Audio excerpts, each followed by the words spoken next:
দেশের বৈদেশিক মুদ্রার মোট রিজার্ভ বর্তমানে ৩৬.৫৮ বিলিয়ন মার্কিন ডলারে পৌঁছেছে।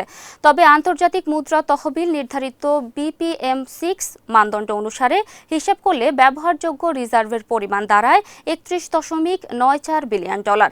এ তথ্য জানিয়েছে কেন্দ্রীয় ব্যাংক। এদিকে জাতীয় সংসদের অধিবেশনে সংসদ সদস্য মোহাম্মদ নুরুল ইসলামের এক প্রশ্নের জবাবে অর্থমন্ত্রী জানান, বাংলাদেশ ব্যাংকের সর্বশেষ তথ্য অনুযায়ী চলতি বছর ২৫ জুন পর্যন্ত বৈদেশিক মুদ্রার বর্তমান রিজার্ভ প্রায় ৩৬.০৮ বিলিয়ন মার্কিন ডলার। বৈদেশিক মুদ্রার রিজার্ভ বাংলাদেশ ব্যাংক কর্তৃক মূলত সরকারের বৈদেশিক দায় দেনা নিষ্পত্তি এবং সামষ্টিক অর্থনৈতিক স্থিতিশীলতা বজায় রাখার উদ্দেশ্যে ব্যবহৃত হয়ে থাকে। বর্তমানে দেশে বৈদেশিক মুদ্রা বাজারে পর্যাপ্ত তারল্য থাকায় ও বৈদেশিক মুদ্রার বিনিময় হার স্থিতিশীল থাকায় সামগ্রিকভাবে বৈদেশিক মুদ্রার বাজার স্থিতিশীল রয়েছে। আমদানি ঋণপত্র খোলা ও বৈদেশিক লেনদেন পরিচালনায় সামগ্রিকভাবে ডলার সংকট বিদ্যমান নেই।